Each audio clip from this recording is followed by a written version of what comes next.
Hi, this is Josh Nelson with the Plumbing Marketing Podcast. I want to thank you for joining us today. Here on the podcast, we interview successful plumbing and HVAC business owners from across the country. Just kind of pick their brains on how they're marketing themselves in today's economy, what's working, and really getting the story straight from successful entrepreneurs as far as how they were able to build their business and what's working right now.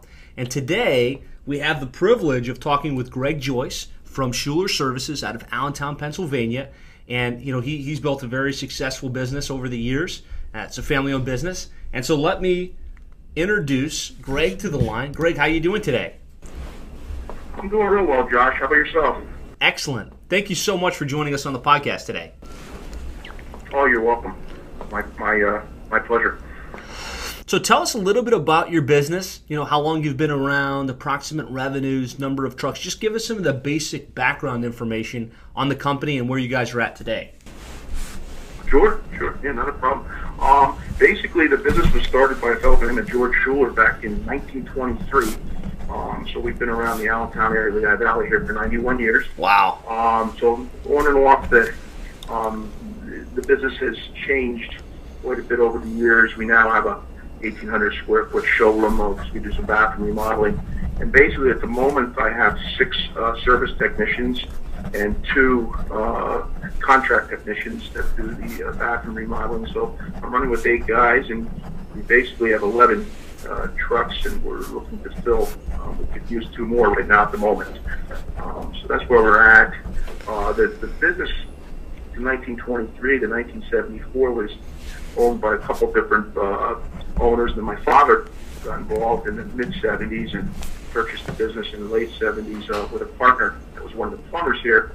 And basically, I started in '86, and from '86 to 2005, for 19 years, I ran as a plumber and became a master plumber in that time period.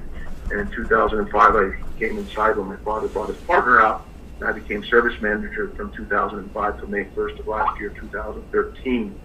And that's when I purchased the business from my father. And he is now my dispatcher, and still 70 years old, still working every day here at 6:30 every morning. So it's really cool. Awesome. The relationship that the two of us have. So that's basically the history. So I've really only been a business owner for 13 months, but here I am. Awesome. So a long history, but 13 months as the man behind the wheel, so to speak. And it sounds like about 11 trucks and growing. So you feel like there's a kind of a growth behind the business right now. Yes, absolutely. We certainly, I had a plan when I bought it, and my marketing plan was my first thing, and I started with you guys. And we've grown a lot since last year around this time, that's for sure.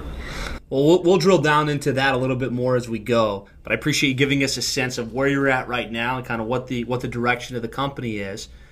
I always feel like the fundamentals of any strong marketing plan include market, message, and media. So market being who the customers that you target are, what your ideal customer is, media being where you're marketing yourselves, like what tools you use to get in front of those customers, and message being, what are you saying? How are you positioning yourself in the marketplace? And when I do these interviews, I kind of hit on those 3 elements in a sequential order. That way the listeners can start to get a sense, okay, here's what I could and should be doing if I want to grow my business to whatever the next level is. And so let's start. Just tell me a little bit about who your ideal customer is, what your target market is there in the area that you serve. Certainly, by asking the ideal customer, certainly any customer, to me, in my eyes, is the ideal customer. Certainly, we target certain areas of Lehigh Valley demographically. Certainly the western part of our county is our target area, although we are expanding in much of Lehigh Valley. But and as far as how we put ourselves in front of our customers, I mean, our reputation has been there, obviously 91 years. The longevity is certainly a big part of it, family owned for 90 years. And then also just our service. I mean, basically we classify ourselves as a first-class service, and it's sort of our tagline as part of our marketing. And service is our last name, but our first priority. And right down from the embroidered rugs as we walk in the door and put our booties on and Nice. walk in with our briefcase to present ourselves, and then basically look at the project at hand, and then do the upfront pricing if it's at the kitchen table, so to speak. That's sort of our MO. So the messaging really is that you guys are family owned. You provide outstanding services. You try and bring a premium experience to the customer in your market. Absolutely, and that's my team all knows that. That's my goal, to give them the best possible service experience that they deserve. I mean, and so they understand. We educate them the value of our service as part of our whole process. Absolutely. Excellent. Okay, well that's fantastic. So now we can kind of drill down a little bit into the media that you use to market yourself. And there's a lot of different things you can do as a plumbing or HVAC company to get in front of your customers. Everything from direct mail to yellow pages to TV, radio, billboards, public relations, networking, and everything in between. But tell me a little bit about what you guys do as a company and what your marketing mix looks like as an organization. Okay. Yeah, I mean, my number one goal, basically, when I bought the business, part of my business plan was to talk to somebody at the QSC meeting about online marketing, because we were really struggling. Tried a couple local avenues here. They didn't work out. And Baltimore last year, my main focus and goal going down to the power meeting was to talk to people about online marketing, who they were using, and I ended up with a conversation with you, Josh, and your partner, Dean. And August of last year, I think, is when we sort of kicked it off. Yep. And, it just was an awesome experience. I have to point out Jose, because he's my pal. And he has worked with me every step of the way, even to this day, developing our site. So that's a major part of my marketing plan. That really, I believe, has worked tremendously. Okay. We also do, I don't know if you want me to move in, I could talk about billboards. Yeah, please do. And thank you so much for that positive shout out. I never solicit on these interviews, for those of you that are listening, direct feedback about us. But when I get it, I certainly appreciate it. So thank you very much. And I know Jose that'll make Jose's day to get a public shout out like that. Jose is one of our account managers and an integral part of our team here. Right, and I highly recommend him to anybody. I know you have more customer service representatives, and I'm sure, but I just had to put a shout out to my guy Jose. But, moving forward, I mean, billboards is something we started as well. We never did that before in the past, and that's basically for some branding, and we do that on some of the major highways. Some bus shelters. We have 3 bus shelters around the Lehigh Valley. Basically, that's branding. How many of those billboards would you say you have? And at the moment, I went back to vinyl. Over in the fall of last year, I tried some digital advertising, the new digital billboards, and quite frankly, billboards are tough to track. In my opinion, somebody could help me with that. But what my frustration was, you're sharing it with 6 other clients, and every time I drove by, it seemed like a car dealership was up there, so that was frustrating. So I got away from the digital boards, and basically I just started back a month ago from one of the busiest highways here in the Lehigh Valley, in the Allentown area, a vinyl board, and I love it and getting great response. It's part of our new rebranding that we're doing, which ties in with our new trucks that we're wrapping. We just got done. We're in the process. We got a couple more to go, but we got like 11 trucks that are totally rewrapped, and some salesmen's cars, 2 cars that are rewrapped as well. And the bus shelters, the billboards, and we're all tying in together at the same time here. Excellent. Which we're real excited about. And so your new wraps look beautiful. Kind of the idea there is you've got the billboard on wheels. Basically, yeah, that's exactly right. So this was all coming out all at once, and really hitting hard. And like I said, we're real excited about it. The wraps, the trucks look. Matter of fact, we have so many comments people saying, "Hey, I love the new trucks," and little they know they're not new trucks, but Yeah, they look new. Sure. Yeah. Awesome. Now you say you get some pretty good response from the billboards, but then at the same time you said it's kind of hard to track and measure. Is that feedback you just feel like the general sense people say, "Hey, I saw your billboard, it looks good," or how do you quantify that? Basically, just what you said. I mean, we're just getting a lot of feedback where people say, "Hey, I saw your billboard," or I'm calling because I saw your billboard, and I try to do something unique. We've had a rough winter up here, so I went with a billboard with a clock switching back to temperature. It's in a big commuting area. Basically, went with the anytime, any weather. Thinking, people are going to be looking at this clock, and that's what the feedback I heard is yeah, I see the digital clock up there, but the vinyl board, and that's basically the feedback we've been getting. And you have to understand, Josh, this billboard's only been up for the last month, but it's been very, very positive since it's been up. Excellent. And we find there's a lot of synergy between offline and online. So when you're doing billboards and any other type of branding, and then they're looking online when they're at that moment, whether they need the plumber or they're thinking about the remodel, and they go to Google and they type in a search, and they see your company and they know they've seen you around and they recognize your brand and they've seen your trucks, the trust level's higher. We find the click-through rate's higher, which helps our SEO efforts, but it also it all works together to drive even better results as a whole.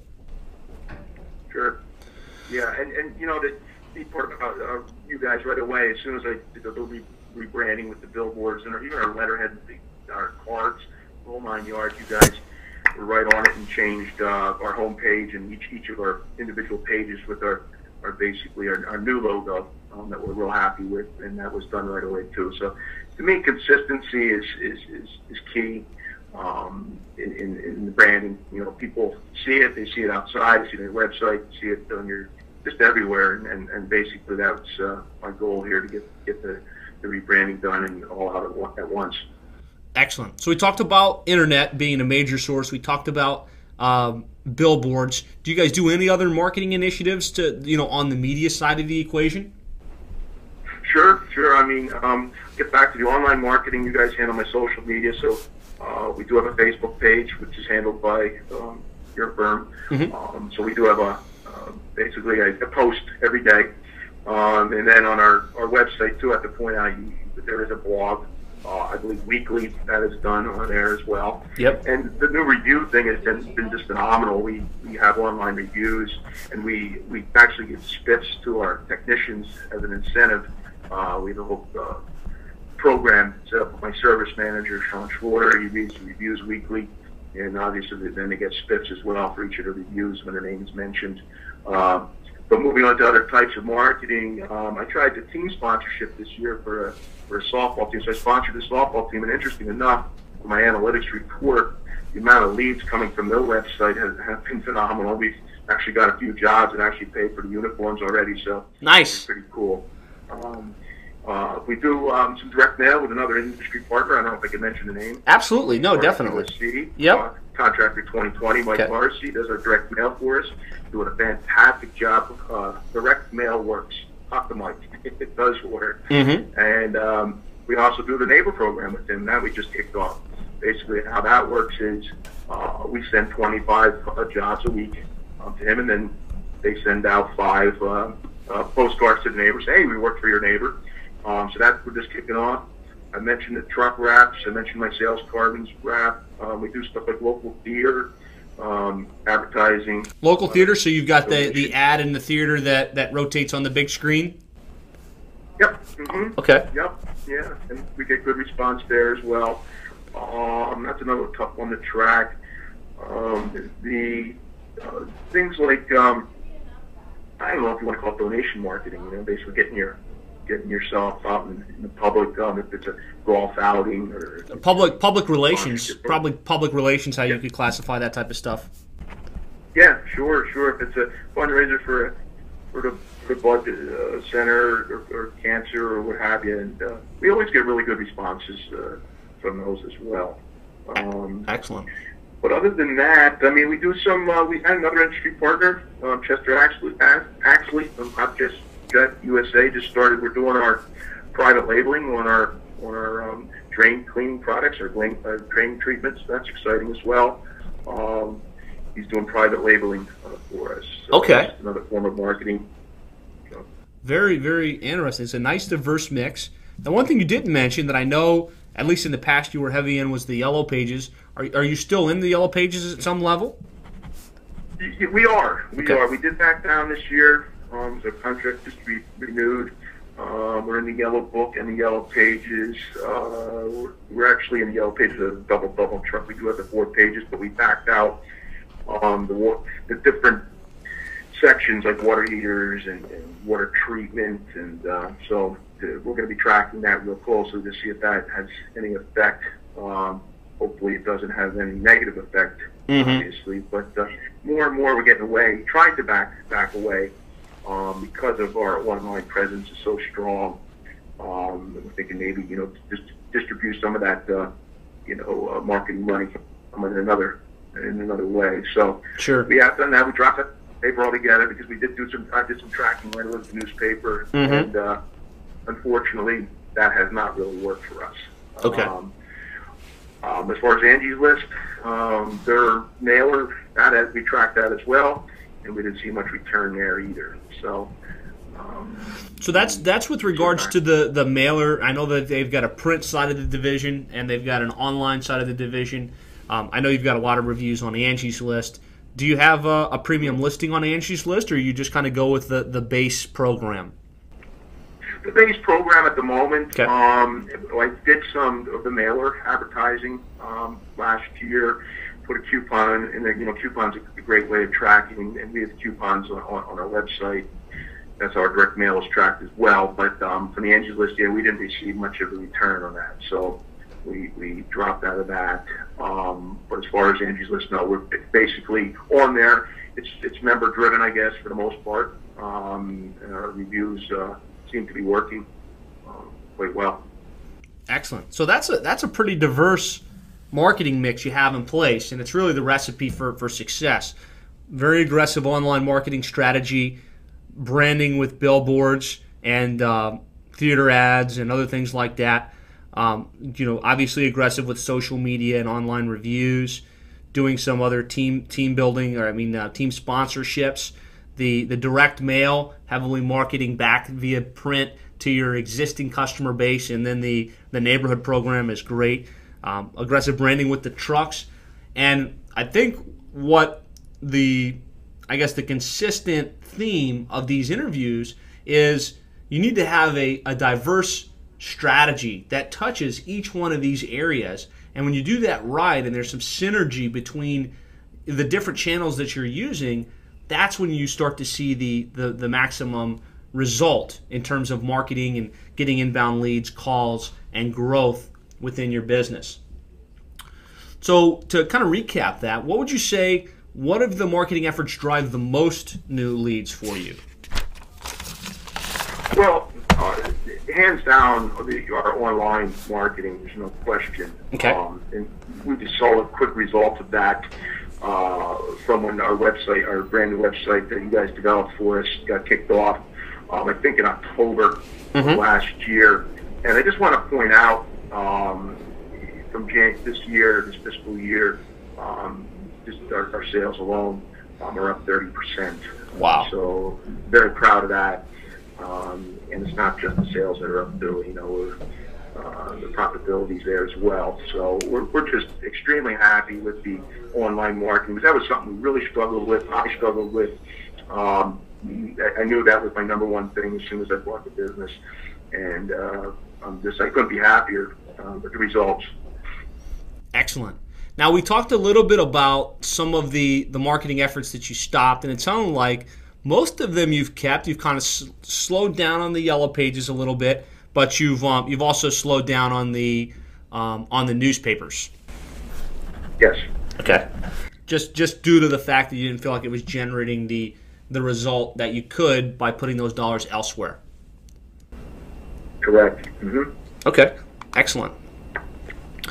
We talked already a little bit about some special initiatives that you guys have in place. Tell me a little bit about, so I know that I implement the review system that you guys have, But just tell us a little bit about that and how you're incentivizing the guys to do the reviews, because those that are listening don't know the back story behind it.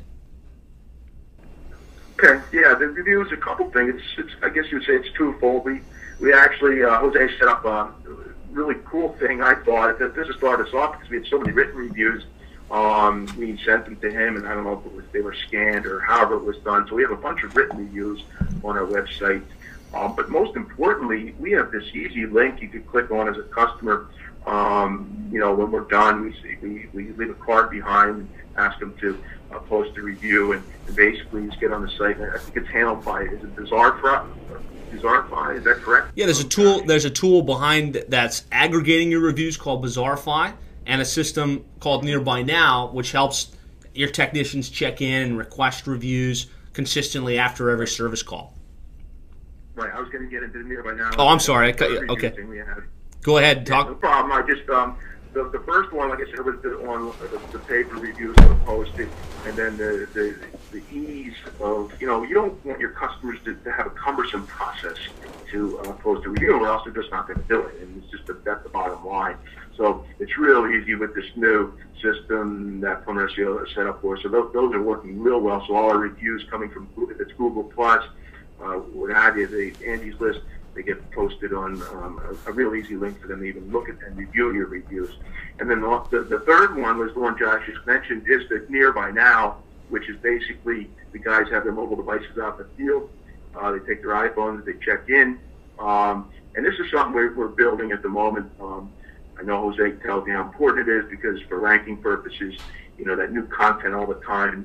Basically what it is the tech takes a picture, says, hey, I just installed this new water heater, I'm at this such address, and the customer could get some feedback, and get the email address, you send it to them, and then it gets posted right up on your homepage of your website. It's really cool stuff.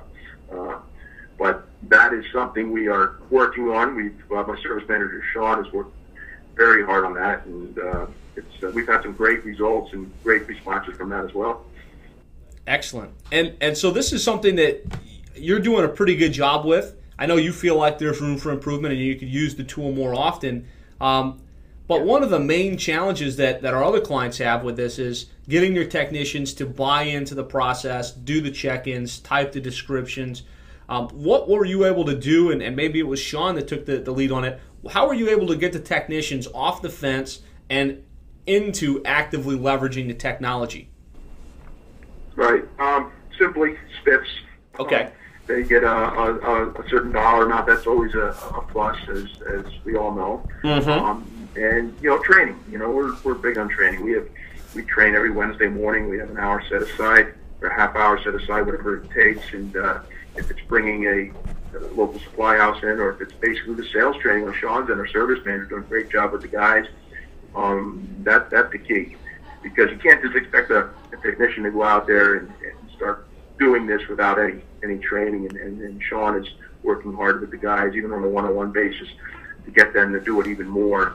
And again, it's key to your rankings, because Google likes to see that fresh content. So Nearby Now is a great system to have new content there every day, because basically your guys are just checking in from where they're working.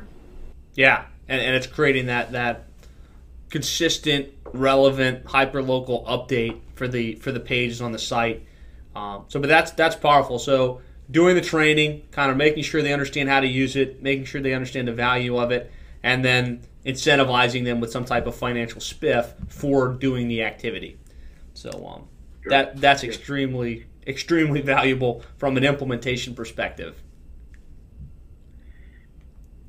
So, moving, towards the, still in the marketing vein, but maybe a little bit more business general, what services do you find to be most profitable as a company in today's market?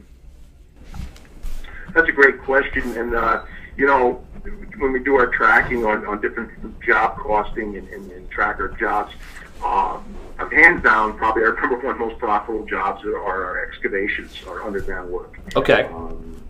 It just, if that was the question or that's the answer, are you looking for the type of job that we No, that's excellent. That I'm looking for whatever you find in your, in your business, in your financials, and there's no leaded, pointed answer that I'm looking for there. Okay. Yeah. No. Hands down, excavation seems to be, and we do quite a bit of that. We work. We actually subcontract our excavation out to an excavator that we work with very closely, and we work with almost every week. It seems like anymore we have some underground work going on. So I find that to be the more profitable end of the business. A lot of our commercial service, which we do, the same thing. But in general, just doing upfront pricing and just plumbing in general. We're basically a service company that does also some hydronic heating as well, some radiant heat, and we also do bathroom remodeling, as I mentioned before, with our showroom. But all in all, just it's been good. It's been a good year, a profitable year so far. So we want to just keep it going. That's for sure. Absolutely. Are there any new services? So I know you guys have been around for quite some time, and are there any things, just let's say in the last couple of years, that would be new services that you started to offer that you've noticed are either in demand or highly profitable for you as a company? Yeah, I could. Our jetting services, we up until 2-3 years ago, we didn't have any jetting products or any equipment, I should say. And again, another industry partner, Hotjet USA, Chester Axley, certainly helped us out with that. And with some cameras, most of the trucks all have colored cameras on now, and that leads us going back to excavations, because the people, your clients, your customers really want to see what's going on, and just saying, hey, we got to dig up your front yard, Mrs. Jones, just doesn't cut it compared to the having that tool there in front of you with a nice colored video screen and say, hey, here's the brake, here's the belly in the line, here's the root intrusion, here's this. And that really helps to bring on some nice jobs as far as excavations go, and jetting as well, because we could blast through just about anything, root intrusions, with some of the new equipment out there that Hotjet USA has provided us with. Excellent. And that's great feedback. We want to make sure we add as much value on these interviews as possible. And for those guys that are listening, they're like, what else should I be doing? What other services could I be providing? It's really helpful to know what you and what other successful guys are finding to be profitable in today's market. So tell us, and I know you've mentioned this one a couple times, but tell us about some of the organizations that you've belonged to that have helped you along the way and you feel like might have kind of formed the foundation of your business philosophy and success. Right. Well, I always, even just as a plumber, when I became a master plumber, I joined the local PHEC, and that was just hands down right away. Just how much I learned was incredible, just by going to the monthly meetings. And basically that's how, when I joined the state NASP, I basically, saw the opportunity then, when I knew I was going to be buying a business, to say, hey, I'm gonna try this QSC organization, which is Quality Service Contractors. And let me tell you, really, if it wasn't for them, I don't think I would be where I'm at now. So they've been integral to the growth and my education of learning how to basically run a plumbing service business, and they've been phenomenal. And I really got to also mention my father as well. His experience and his 40 years coming up, actually in September every year, 40 years. Wow. So I certainly, following his footsteps as well. So, but the organization Quality Service Contract, I can't stress enough. Josh, you're an industry partner. You know how great the power meetings are, and how much you can learn. And networking, it's just second to none. Just even the networking with the other business owners is just phenomenal. I couldn't recommend it to anybody enough. As a business owner, to get involved. Excellent. So tell me, I guess, since you've mentioned QSC so often throughout this interview, and I really feel like it's made a major impact on your business, can you just elaborate a little bit about what QSC is for you and how you engage with your membership in QSC? Well, it all started where I went to my first power meeting back, I think, in 2012. So I'm a fairly new member in Charlotte. And, just talking to other people and listening, I always think the key to business is to surround yourself with people that know more than you. even within your own business, hiring people around you that know more than you do is key as well. And just learning and listening to people as yourself, just trusting, putting trust in. I think QSC is an easy organization to trust people. And obviously trust is key, because you're not going to just hand over marketing dollars to somebody or whatever it may be. If it's getting equipment or what have you, trust the person. And I think that's where the QSC organization really has it, because you just get the feel from all the other business owners. If it's online on the queue list, you say, hey, they're having success, so that means it's probably going to work for me.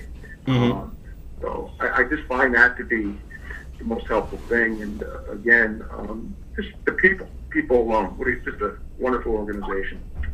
And so just to kind of consolidate, so QSC, because I haven't really been able to drill down on it with these interviews, is an organization. It's a subsection of, and correct me if I'm wrong, I'm an industry partner, I'm not a contracting member, but it's an organization, subsection of PHCC, that is mostly plumbing and HVAC contractors. There's some electricians and other allied industries.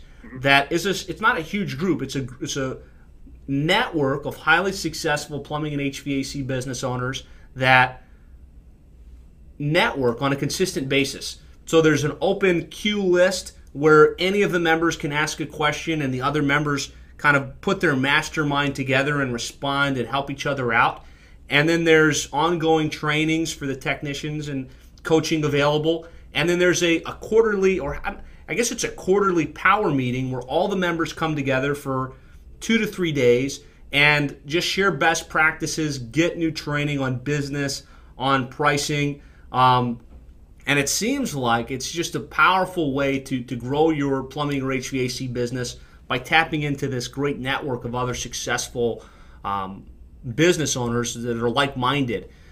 Anything you want to add to that, or if I'm off? No, that's awesome. That's well said. Couldn't say it better. Except it is semi-annual. We meet twice a year typically. 2x, okay. Rather than quarterly, but that's not a big deal. But the business coaching alone is something I didn't bring up, and you touched on it. There's 2 business coaches, Beth Dotkin. The business coach is actually coming to our organization here in July. Looking forward to that, and doing some tech training. And there's some, basically overall, from what I hear, I haven't had her here yet, so I'm interested to see what she's going to say. But right there, talking to the business owners in QSC, that the business coaching is just an eye opener too. So there's some things that I'm always looking for improvement. Obviously, we all are as business owners. We certainly want to improve and grow our businesses. So the business coaching is another part of it that I think is going to be a big help for us here. Just to get an outside look, see what you're doing. Is there something we can improve upon, change this, or a little more training here in this tech department, or what have you. It's the way we're handling our phone calls.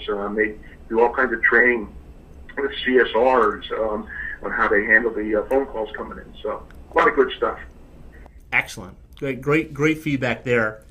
So, just in wrapping up, is there any other nuggets of wisdom or anything else you'd like to convey to that plumbing or HVAC business owner that's listening to this and really just trying to take their company to the next level? Is there anything else that you'd like to convey? Yeah, I mean, basically, I think I touched on this before, is surround yourself with people and listen to people that know more than you. Because, once you think you know it all, that's when you're going to fail, in my opinion. And, I think surrounding yourself with more knowledgeable people, if it's marketing, if it's on the technical side, or if it's anything, if it's technology, computers, just get yourself, get better people around you. And that philosophy seems to be working with my business, because I hired three new team members since I bought the business, and they've been instrumental in the growth of the business. And it's basically because they're sharp people, and I always say this, if they know more than me, they're going to help me out. So that's basically what I got to say as far as that goes. Absolutely. Well, Greg, this was an awesome interview. I think you shared some great information, some great insights that the listeners are going to get tremendous value from. So thank you for so graciously sharing your time, your experience, and I'm sure you'll be hearing from people thanking you on this. For those of you listening, thanks for joining us. I hope you get great value from these interviews.